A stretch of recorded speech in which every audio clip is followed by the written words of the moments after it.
রাগের মাথায় আপনি সন্তানকে বললেন তুই মর, ফেরেশতারা বলল আমিন। তোর ভবিষ্যৎ অন্ধকার, ফেরেশতারা বলল আমিন।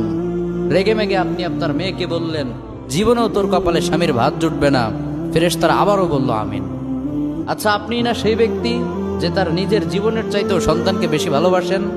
আপনি না সেই ব্যক্তি যে তার সন্তানের জন্য হাসতে হাসতে নিজের জীবনটাও দিয়ে দিতে পারেন? আপনি না সেই ব্যক্তি যে আল্লাহর কাছে নিজের চাইতেও সন্তানের জন্য বেশি দোয়া করে? তাহলে কি করে নিজের হাতে নিজের সন্তানের এত বড় ক্ষতি করতে পারলেন? Doesn't make any sense. Common sense বলতে কিচ্ছু নাই আপনাদের। আপনারা কি জানেন না আপনাদের রাগের মাথায় বদদোয়া করাগুলো ফেরেশতারা আমিন বলে?